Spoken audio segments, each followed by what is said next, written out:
joining us today. We are recording our session, so if you have any concerns about that, feel free to put yourself on mute or go off camera. Most of our folks have already done that, so that's great. My name is Rachel Sample. I'm the Community Services Grants Manager here at Indiana Housing and Community Development Authority, and we are presenting some information here today on the Supplemental NOFO of Funding Opportunity for Rural and Unsheltered Homelessness. Couple things I just want to walk through what we're going to do today is first, for those of you who attended our session a couple weeks ago, we're going to do a quick highlight of those concepts again, cover some of the FAQs we got during that session, and highlight anything else that folks want to have answered. We'll also then actually go into the application itself and just do a quick overview of some of the items that are there and answer any questions people have about what questions are in the NOFO application itself for new projects. And then we will wrap up by talking a little bit about the attachments and required documentation that you'll need to submit alongside the funding application when you submit the new project application. We are going to go ahead and post this to the website when we're done. It's taken us a little while to get that other recording up, so I apologize, but this one and that other one will be available on the website ASAP. Just had some technical difficulties with the other one, and now we've learned our lessons, so we're going to be able to get this one up a lot faster. Okay, so let's just talk real quickly about the basics of HUD funding and what we're looking at here. First, again, for those of you who aren't familiar with the Continuum of Care program, IHCDA does serve as the collaborative applicant for that funding. That means the IHCDA collects all the applications, information, narrative portions of the full Continuum of Care application and submits that to HUD. We are going to ask as a part of the requirements for a COC program that folks are able to provide that 25% match. You're not going to need to submit full match documentation with your new project application, but it will be expected that if you are selected, that you would be able to provide that required match documentation upon that grant agreement. So you definitely don't need to have every line item addressed, but you want to make sure that if you are needing to prepare things with partners to provide match, that you have gone ahead and gotten on the same page with those folks and have those folks prepared to provide the match when the time comes. A minimum threshold for applicants is that they do need to be a nonprofit, government, or tribal entity. So for-profit organizations and private companies are not eligible to apply. The way this NOFO and our other regular COC program are written this year, there is the opportunity for a healthcare partner to be coming alongside a project, and we'll talk more about that later. But that healthcare partner can be a for-profit organization. So if you have a for-profit hospital, health insurance like an Anthem or a Care Source, other folks like that, they can be partners in the application, but they cannot be the applicant itself receiving the funding. We are asking folks who are applying for this funding to be committed to the principles of housing first. You can do plenty of research online about what that means, but it is an important part about continuum of care funding and receiving funding through the COC. We also are encouraging folks to talk about, and actually there's some application questions referring to how your organization promotes equity and diversity, including how it engages individuals with lived experience. So just a couple things to know about, if you are going to go ahead and move forward with applying for this funding. If applicants who have to be committed to utilizing the Homeless Management Information System or a compliance system for domestic violence. So if you are a domestic violence agency, you can use a compliant HMIS system. There's Client Track for DV is the common system that's used here in Indiana. But those compliance systems do have to meet the HMIS data collection standards and reporting standards. Folks also have to take folks through the coordinated entry system. So again, if you need more information about that, we can answer questions at the end of the presentation about coordinated entry, but specifically, you'd be looking at taking folks from the coordinated entry in your region.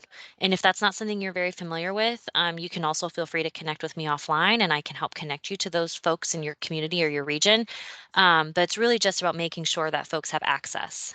Programs can still have eligibility if you were to say you only wanted to serve families or veterans or survivors of domestic violence, but you do need to make sure that those are eligibility requirements in alignment with fair housing principles. So anything that would be on the basis of race, ethnicity, gender identity, or anything like that would not be those are protected classes and can't be part of your eligibility. Um, the Regional Planning Council review is just something I wanted to touch on now. Because this is a new funding stream that we have not had before, I spoke with the regional planning councils, which are all across the state and a part of the continuum of care. And they agreed that it would be great to have projects that are applying just simply provide information about their project to the regional planning council. So, along with your application, we'll be asking you to submit just a simple document that shows that the Regional Planning Council has been made aware of the project. The document does not require the council to approve of the project or endorse the project, but we do want folks to just know that this work is going on, and the contact information for those regional planning councils is on the IHCDA website. And if you have any problem locating that information, we're happy to provide that to you. Okay. So let's just briefly go over the funding opportunity and talk a little bit more about what the grant pays for. There's two components under this NOFO. There is the unsheltered homelessness set aside and the rural homelessness set aside. And the unsheltered homelessness is the one we're going to talk about first. So, real quickly, again, we've run over this in our earlier presentation, but there's about $28 million available for 33 counties across the state of Indiana. This funding is focused on rapidly moving folks from unsheltered homelessness to housing. Project applications, if you have had a chance to look at our project application, you'll notice that there is scoring criteria written in it, and we're going to use that scoring criteria to score and rank projects for submission. This, I want to just call out as we talk about this unsheltered opportunity. Um, all of this is a competitive funding application. Not only is it competitive within our own state, where obviously folks will be submitting an application and those applications will be scored, which makes things competitive, but also nationally, this will be highly competitive.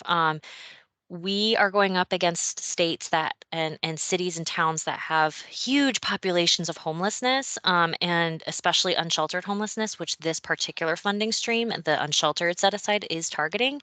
And so just know that we cannot guarantee that anybody who submits an application will be funded because HUD ultimately makes that decision. And we at IHCDA and the COC board will do everything we can to submit a high quality application, but we can never guarantee that anyone's going to be selected. Because there are a lot of states that are receiving bonus points for having very high unsheltered homelessness numbers, it makes accessing this unsheltered set aside more challenging. We're still excited to submit applicants and put forward our application for it, but I just want to, provide a little bit of a reality to just make sure that we're not setting our hopes too high on things because it is going to be highly competitive. And while we are excited to apply for this and we definitely want to move it forward, we don't want to, mislead anybody about, some of the challenges that we know we're going to be facing in submitting an application. So under the unsheltered homelessness set aside, we do have some eligible costs I just want to briefly touch on. The eligible costs under the unsheltered set aside are going to look very similar to our traditional continuum of care program. The permanent supportive housing, rapid rehousing, joint transitional and rapid rehousing components, supportive services only, which can include things like street outreach, as well as coordinated entry and outreach for engaging folks in the coordinated entry system, and then the homeless management information system and the planning grant. The HMIS grant itself is only something that the HMIS lead, which is IHCDA, can apply for. But you'll notice in the budget template that you can budget for any potential HMIS costs. HMIS is provided free to agencies, so you wouldn't necessarily need to bill for that in your budget. But if for some reason you were maybe a DV system that were not using Client Track for DV and using some other source of data tracking that was an HMIS, and you do need to pay for it, you could potentially include that there.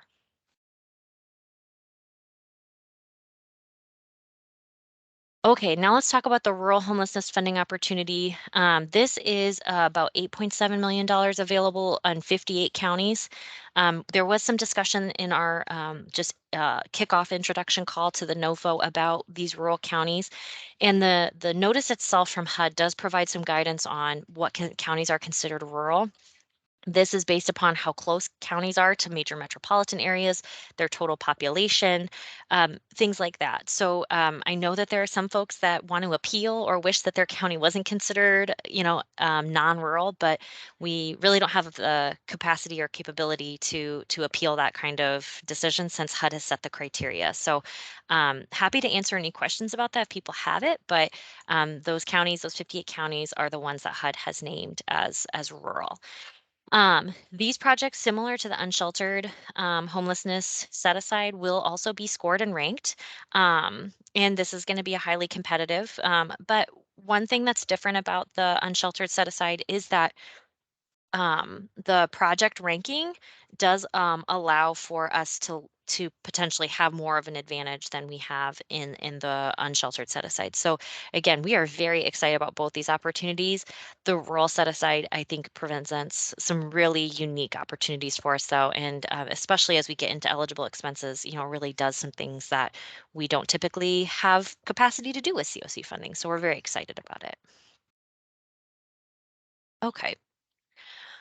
So under eligible costs that are unique, so in addition to everything that is eligible under the unsheltered set aside, so the permanent supportive housing, rapid rehousing, transitional rapid rehousing, and supportive services only, this grant can pay for rent and utility arrearages, the short-term and hotel motel lodgings. And just a note about this hotel motel, this needs to increase capacity for sheltering folks in a community. It can't be used to like swap out. So if you are starting in a community that has zero shelter and you want to be able to pay for some hotel motel rooms, that's great, and that can be part of the application. But if it was to, like, let's say, replace existing capacity, that would not be considered eligible. So we just want to think about this as an increase to capacity, not to kind of keep things at status quo. Um, you can also use this funding to make repairs to units to make them habitable. This includes an opportunity to purchase property for transitional or supportive housing. The program also allows for the payment of the purchase of emergency food and clothing. And then just to briefly touch on, inside the budget itself, because this is the way the budget is going to be submitted to HUD, there's really just a single line for these items that are called Section 491. So all of the items up here that are listed, the rent utility arrearages, the food and clothing assistance, those aren't specific lines in the budget. That's all considered under Section 491. So what you'll be asked to do in the budget template when we get there is simply provide a dollar amount and then an explanation for that dollar amount in a narrative. Um, it's very different. We're not used to being able to do it this way, and HUD's not asking for a ton of detail in this, so that's yay. It's exciting to not have to have like every nuance figured out, but it is going to look a little bit different if you've completed applications with the continuum of care before. Finally, there is this capacity building line item under the rural set aside that is for developing and retaining staff, which is very cool. And again, it's another one that sets up 20% is the max in the budget. The way I can show you again when we get to that point, the way the budget template works is that it automatically calculates in that 20%, and just allowing for that to automatically happen so that that line is there. If you decide that's not what you want in your budget, then we can talk about, making that adjustment so that your budget doesn't include that line item. I'm assuming lots of people would be excited about applying for it though. Okay, so let's get into the project application itself. I'm going to go ahead and pull it up on the screen and just kind of go over it. I hope this is helpful for folks who maybe haven't applied for COC funding before, and certainly folks who maybe are new to HUD funding in general. Okay, so if you have worked with IHCDA before and applied for HUD funding, I just want to clarify that typically IHCDA uses the eSNAPS, which is an acronym I'm not going to spell out. It's an eSNAP system, which is actually the system we use to submit everything to HUD. Typically, IHCDA will have folks go in and create their application inside eSNAPS. And because we have so many folks from different parts of the state who have not engaged with this funding before, we wanted to go ahead and utilize a paper application process just for the ease of use. And I just realized I pulled up the Word document and not the. There we are. Um, there's nothing wrong with the Word one, but I like this one better. um, and so we did go ahead and make a paper application so that folks could, um, engage with this and not be limited by technology or the idiosyncrasies of this weird federal system that HUD has us use. When the time comes, we are going to ask folks to submit some additional information, but almost everything that is in the eSNAP system is captured in this application, with the exception of just a few minor things. So it should hopefully translate really easy if your project is selected. The front end of this is just a notice that is letting folks know that this is a request for applications, and then kind of goes into some of the details on how we'd like things to be submitted. Encourage folks, if you have questions, to email the community services at ihcda.in.gov inbox, and then to use that subject heading. And we're asking folks to use a subject heading like this or similar to this just because we want questions to quickly get to the person who can answer them. Most of the time it's going to be me, but if there were any reason I were to be out of the office, we didn't want that to hold anything up. So we're having it go to that community services inbox. All applications should be submitted via email to this address by the deadline, and we're going to talk about that deadline in a second. But the rest of this page kind of really goes over the requirements and priorities of the NOFO. If you were on our last call, you'll notice that this date is a little bit later for our due date than the original one we had listed.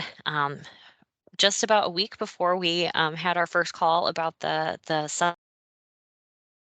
additional COC program application, and that kind of threw all of my timelines into a little bit of a tailspin because that application is actually due at the end of September. So we're having to fast track a lot of things and just made this something that we needed to press the timeline out for.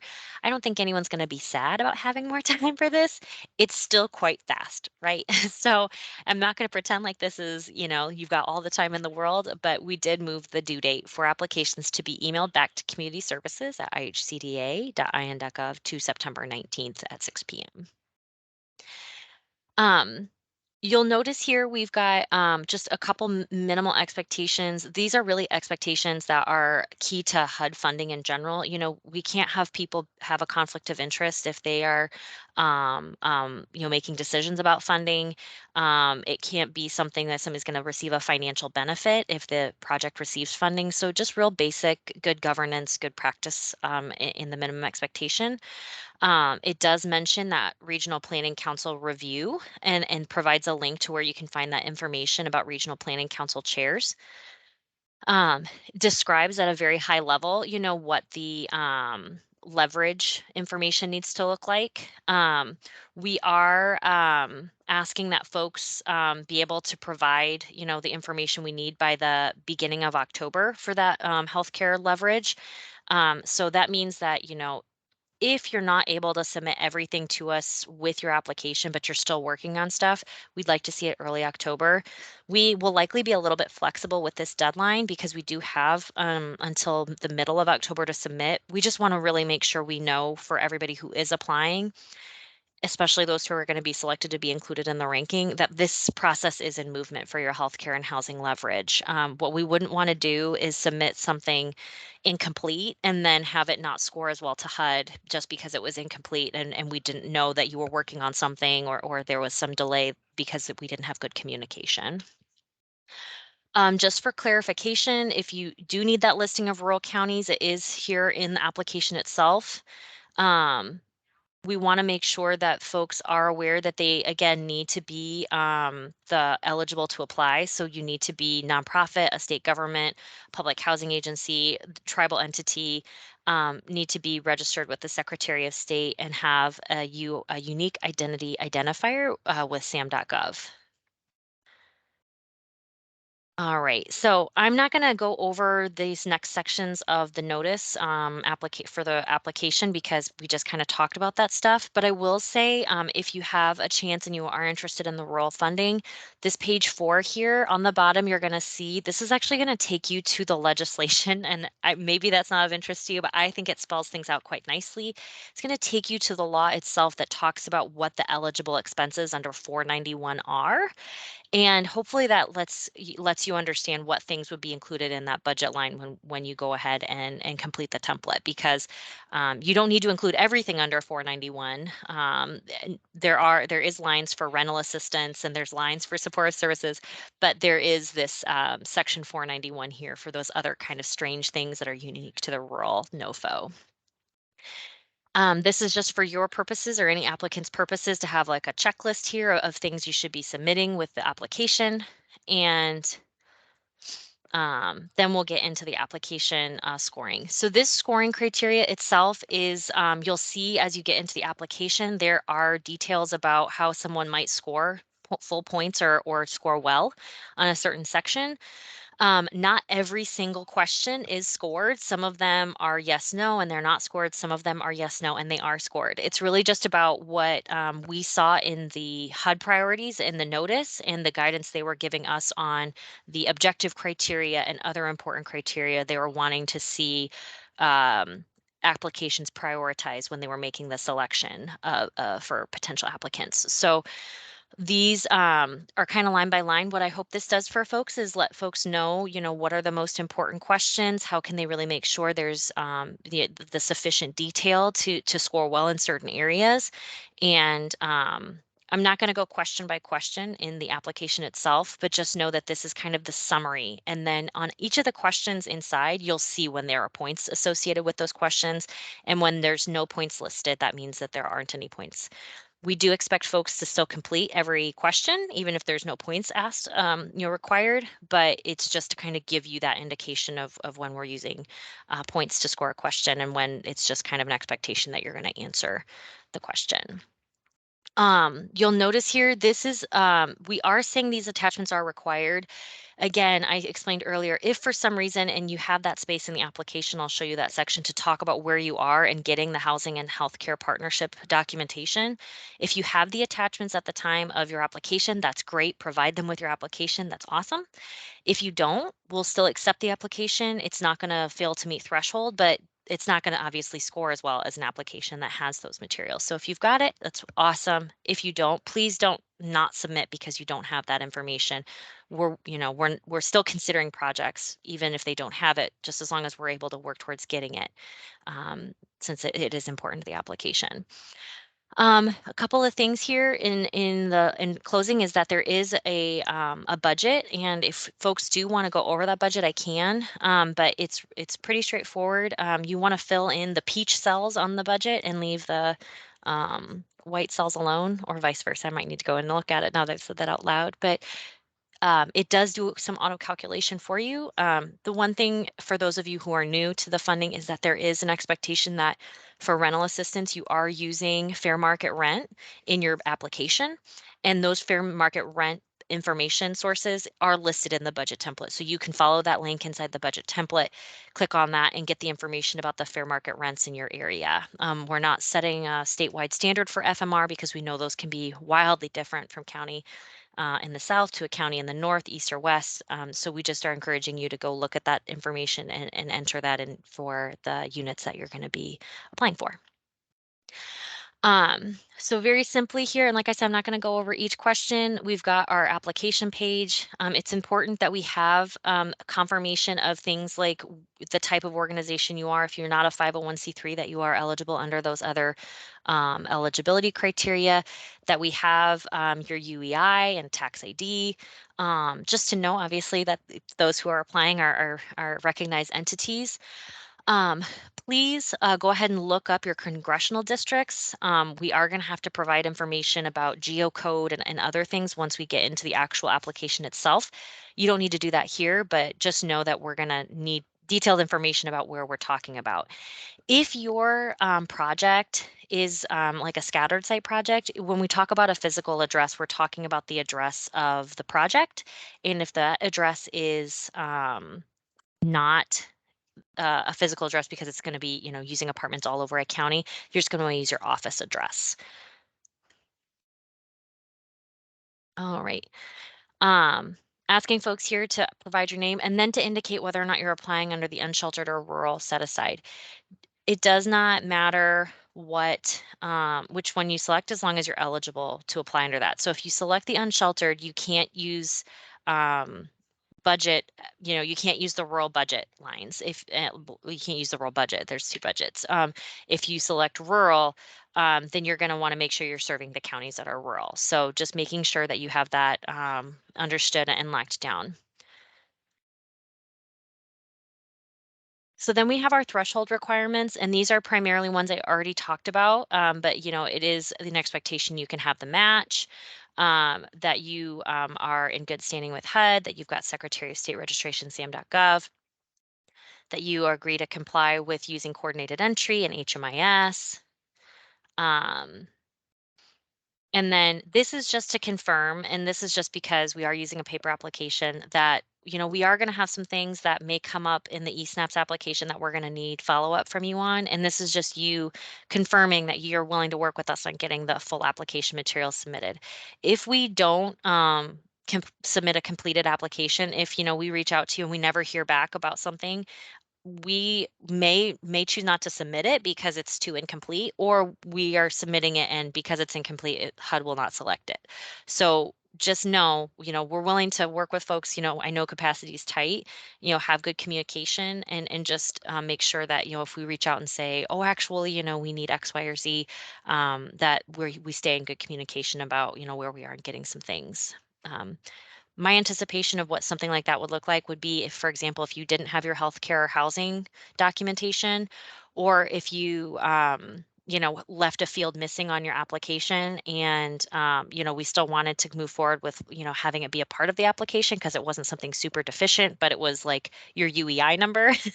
We can't submit without your UEI number. So things like that are the kinds of things I'm talking about. There shouldn't be any big surprise as far as, oh, you know what we need? We need your life history or anything like that. Here's our questions about housing first and the expectations for what programs will or will not screen for. Um, how we would expect folks to be treated as far as not terminating for failure to participate in services or substance for engaging in substance use, things like that. And then again, the attachment checklist. So if you are able to have those healthcare and PHA application materials submitted, that's great. And if you don't quite have that yet, but you're working on it, please again still submit. Then the rest of the application is pretty straightforward. Again, you're going to see here, it's going to have the question, it's going to list out points available, and then it's going to, give suggestions on things we're looking for in an application. Because just to give some general guidance, because this NOFO is really looking at healthcare partnerships and collaboration, I encourage, whenever it makes sense to include information about your collaborations, to include that information, especially if it's with a healthcare partner or a substance abuse treatment provider. If it's somebody who's helping you connect folks to benefits like SSI or SSDI or SNAP or WIC or anything like that, those are all great things to talk about when it makes sense to in your application. And I personally feel like some of these questions get a little duplicative. They're not 100% duplicative, but they're actually the exact questions that HUD asks that we're required to submit anyway. So I didn't make these questions up, is what I'm saying. And sorry if you feel like you're saying the same thing, a little bit repetitive in the application, but this is kind of where we start. Again, you're going to see those points. You're going to have space to answer. These questions do have character limits, and most of those character limits are set by the HUD system. As far as you can enter 2,000 characters. You can enter 150 characters. Characters does include spaces and periods. So again, I just encourage folks to think wisely about their words, and be concise, because again, the hope is that we can take everything that's submitted in this paper application and just copy paste it right into the HUD version. And what we don't want to do is go to copy paste and then realize you are 5,000 characters over the allotted word amount, and now we're trying to condense and consolidate an application when we have, obviously, like I said, a very tight turnaround time, and that'd be a lot of work for both of us together to figure out. Project descriptions section. I wanted to highlight just real quickly this chart, and this is again a chart directly from HUD, and this is particularly important if you are looking at building. We need to understand how long you think it's going to take for the units to be ready. So if you're building right now and you're applying for funding to be a part of your, how you're going to pay for rents in your building next year, that's fantastic. But we're just going to want to know, like, when are you expecting to lease those units up, things like that. Again, questions directly from HUD. This question here in particular is something that HUD is highlighting in the NOFO. We want to understand, and HUD wants to understand, how this money is going to be used in an area that maybe hasn't received COC or ESG or other homeless assistance dollars in the past. Really exciting that we're able to use this money in some of these unique ways in some of these rural communities. So HUD is really hoping that they can get these dollars out to rural areas, and talking in this question about how your application is helping us do that is really helpful, and really, I think, strengthens our whole COC's application. Supportive services, again, similar to that front question at the beginning, when we talk about, what kinds of project description, and who are you working with and who your partners are to do these different things. This is particularly about your services that are going to help people get housed and remain housed. So not just a general description of what you're going to do with your project, but what particularly are you doing with services, partnerships, and things like that. Um, healthcare and mainstream benefits questions, again, almost identical out of the NOFO. You're going to see here, this is a drop-down menu, which it looks a little bit scary when you first click on it, but this is another chart directly from HUD, and these are all the kinds of services that might be provided, and you're going to have that chance to drop down and select who's going to do it. Applicant would be your agency who is applying. Subrecipient would be if you are contracting specifically with somebody else, and they are a subrecipient of yours to provide services. Partner or non-partner. And partner, I would consider somebody you'd have an agreement with, and a non-partner would be somebody you would not have an agreement with. They're just kind of helping out. And then it provides a chance for you to offer daily, weekly, biweekly, monthly. And again, this is directly from HUD. So you can answer however you choose to in this area. And the point here, just for clarification, is really about, did you complete this chart? It's no one's going to be judged upon whether or not something's done daily or biweekly or something like that. It's really about making sure you complete this chart, since it's so important. All right, scrolling down here, talking about connections to benefits and resources. And then here's one I wanted to just highlight really quickly. So our performance measures section is particularly talking about how your organization tracks data and your capacity to track. And then, just sharing from your perspective how people are doing in an area like increasing benefits, um, like here's the other one. How people have obtained and maintained housing and things like that. So these performance areas are really, these are overall criteria that are important to HUD if we're, helping people get access to resources, if we're helping them stay stably housed. And so we're highlighting that in the application because those are key performance indicators that the COC is measured on every year in our system performance measures. Getting to the end of the application, we have our representation and equity section. Again, you're going to see we've got points available and narrative section. And the HUD NOFO, this supplemental NOFO, does really highlight lived experience engagement, and that we're engaging folks in a meaningful way, so that this isn't, a token opportunity for somebody, be tapped for the occasional signature, but this is a meaningful engagement with somebody who has lived experience of homelessness. an opportunity to share how you plan to engage in client feedback, or if you're an organization that already does client feedback, how you do that, and how you continue to supportive services. And then we get to our housing and healthcare partnership section, and I wanted to just spend a couple minutes talking about this. So this again is the wording directly from the notice. Um, the match expectation for I use this term match, but I don't want you to think of it as your match. You can it's just that you're matching parts of your project.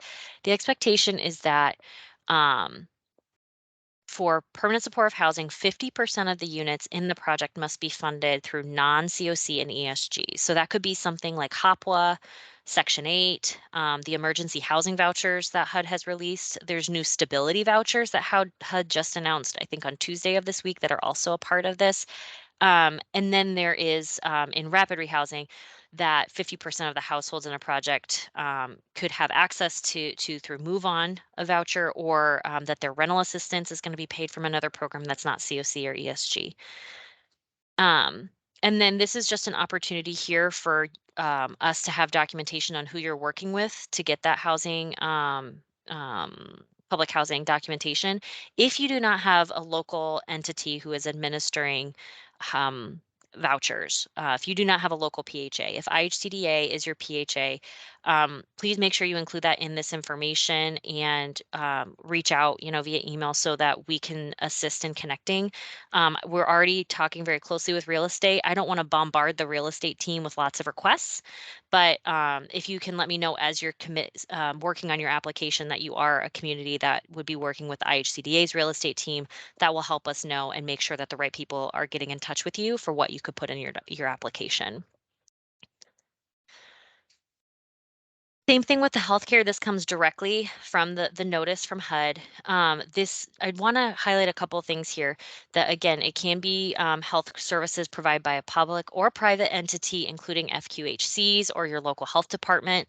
That this also includes services for individuals who have HIV/AIDS. So if that's a part of the target population that you're looking at serving, if maybe the opioid epidemic is a part of the population that you're serving, and HIV/AIDS risk is really high in your community, and the population of opioid, HIV/AIDS, and homelessness are kind of all overlaid in your community. That sounds like a great opportunity for really cool healthcare partnerships. Treatment providers, HIV/AIDS providers, and that those could be a part of what you're submitting under your healthcare. And this has kind of two standards here. The first is that you could apply with an application that says that you're working with a treatment provider who will provide access to treatment or recovery for all those who provide, or excuse me, all those who are eligible to have services provided to them, or have a healthcare organization work in collaboration with you to have the equivalent of 50% of the funding being requested for the project. So this is not this is not your match, but if you were going this route, this would be match. This would likely be eligible match, because the kinds of things that people would be getting from a healthcare organization, primary care, mental health care, all those kinds of things are considered a part of match, as long as they're being provided directly to project recipients. If they're just services generally out in the community, like I could go to the hospital if I chose to, that kind of thing, that's not what we're talking about when we talk about this kind of collaboration. And that also obviously wouldn't be something that you kind of count as your match, but that did come up several times. This healthcare partnership and the housing partnership are something you can talk about in your budget narrative for your match. But again, it needs to be specific for participants in your program. It can't just be like, generally, we've got, great healthcare in Rachel's town. We just want to make sure we're being clear on that. So there is also match guidance in here that has really specific information about what match is eligible, what cash and non-cash, or in-kind, I should say, are eligible.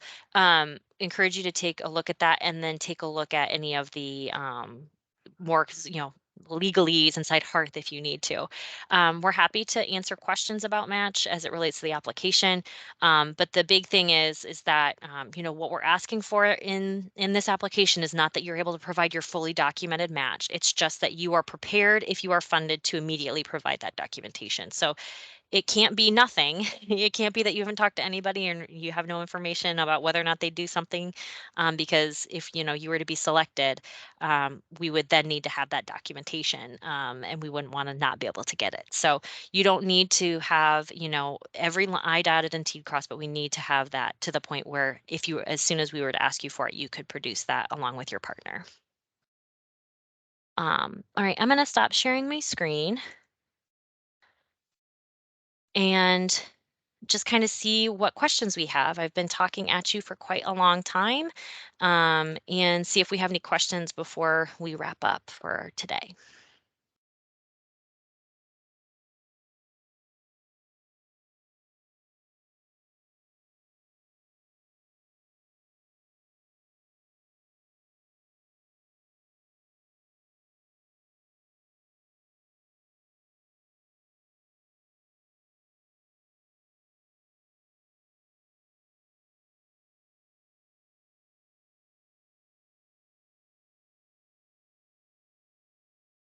So recovery housing,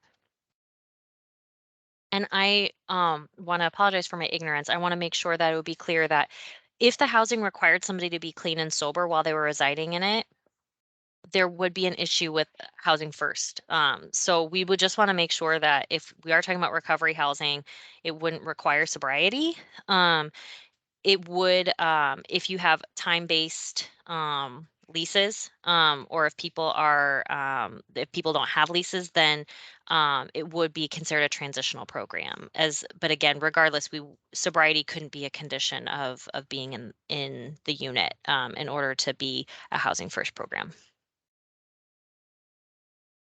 Absolutely. Carla, you have your hand raised. What's up?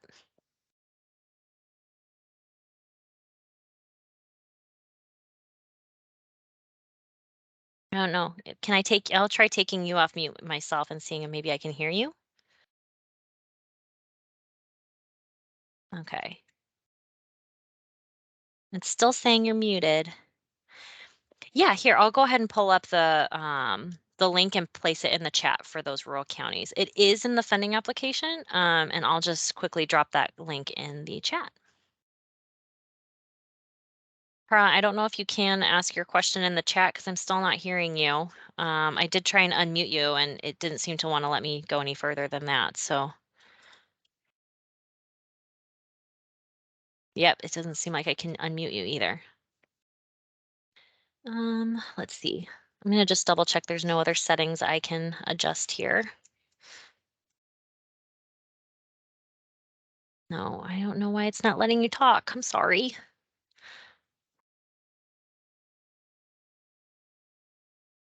I will go ahead and drop my email in the chat, Carla, if you just want to email me your question or set up another time to chat if we can't get your mic working.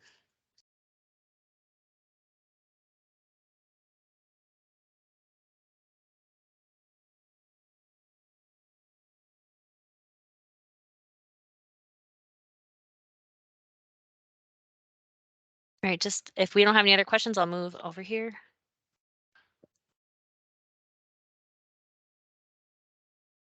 Um, Asking about match. So as long as that match is documented through an agreement. So if let's say you are working with a local hospital, federally qualified healthcare center, who are going to be providing primary care services and transportation to their facility for your folks in your program, and you have an MOU with those folks, and they're able to document the um, the the hourly commitment with the rate, then yes, a partner can be providing that match. But again, it has to be documented in your agreements.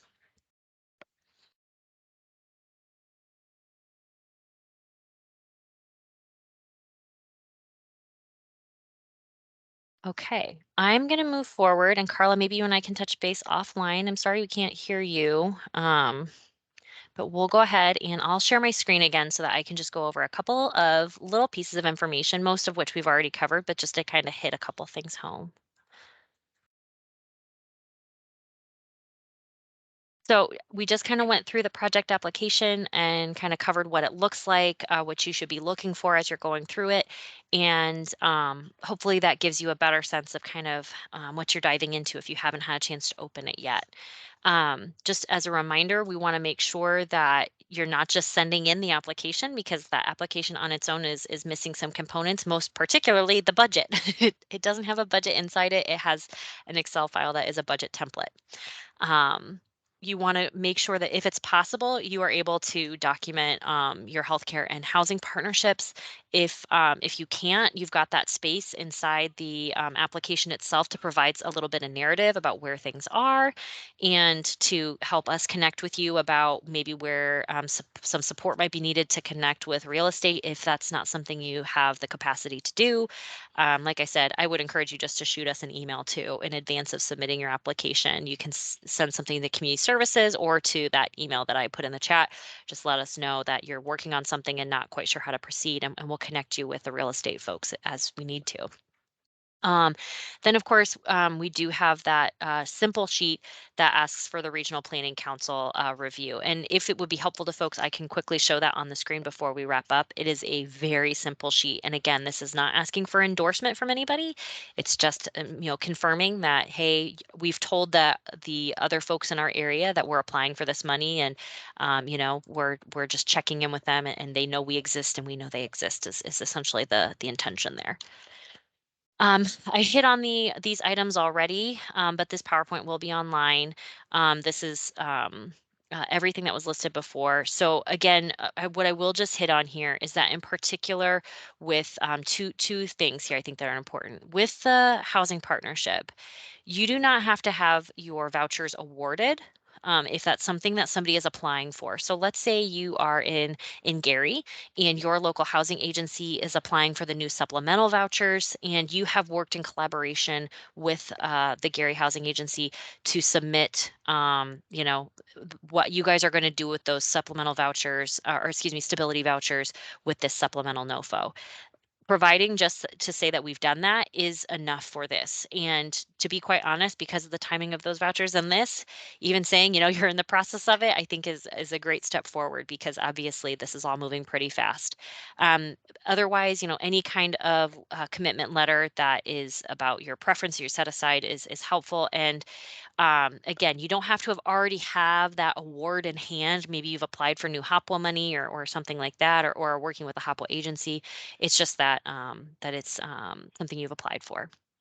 Healthcare partnership, like I said, we talked about who that might be. The Substance Abuse and Treatment Recovery Access does not require that you document a 50% of the budget. Um, but that budget, 50% budget and services, does have the opportunity to be part of your match, or all of your match. Obviously, it exceeds the 25% match. You just have to be able to know that you need to provide that match level documentation that's talked about at the end of the application if you were requested to do that. We do want to see folks with that healthcare partnership to have a letter from that healthcare entity describing the value, dates of healthcare provided, and the kind of in-kind things that are being done.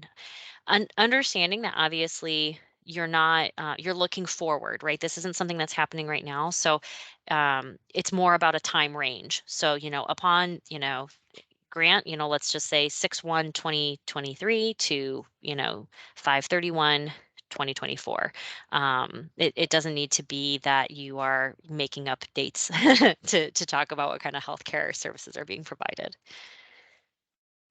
We are submitting this full application to HUD, including all of the selected projects and their individual project applications, on October 20th. That means, according to HUD's process, we have to have this application fully closed no later than September 20th, which is why we're closing it on September 19th at 6 p.m.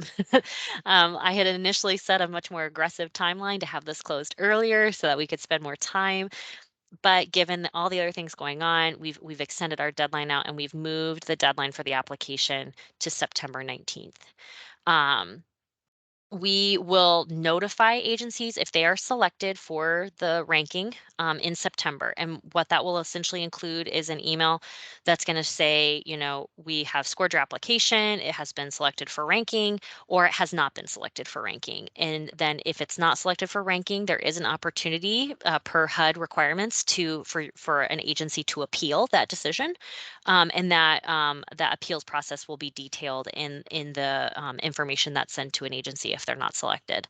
Um, the hope is that we can have everything in eSnaps by the 15th. Which is why I said we're going to be a little bit, I list in the NOFO that we'd like to have all this documentation for PHAs and healthcare by the first of the month. But if we've got, some challenges getting some of that in, we understand. It's really that, in order for us to submit on time, we'll need to we'll need to get things in by mid-October. HUD has a requirement that we publicly post the NOFO no later than 48 hours before we submit. So even October 15th, like we're talking about, within just a couple more days before we could, like at the latest, submit. So trying to give as much flexibility as possible. But again, if you are working on some of that healthcare and housing documentation, just please stay in good communication with us as you're working on that. So we can know, if we're on track or if we need to provide more support or do anything to help. Because like I said, we want great applications. We want a lot of representation from across the state. We know that this is a tight timeline to do all of that, and I'm not pretending like this is an ideal situation, but it is exciting, and we are really just really like looking forward to seeing what folks come up with. I've had the chance to speak with a couple of communities, and it sounds like there are a lot of healthcare partners who would love to collaborate and partner, and they're connecting with their local communities to do that, and a lot of nonprofits who are, trying to leverage their existing partnerships and maybe create new ones. So there's just a lot of great work going on right there. And if if this funding can help support the work that's happening in new work, then all the more in favor of that. So I did just want to follow back up and see if we had any further questions. I saw Carla come in and out, so maybe you can talk now, but maybe not. If anybody has any other questions, I'll stay on for a couple more minutes, and we'll give you back the rest of your afternoon. If you are thinking about applying and have any other questions, my email is in the chat, or you can reach out to the community services ihcda.in.gov email as well, and we will connect with you about what your questions are.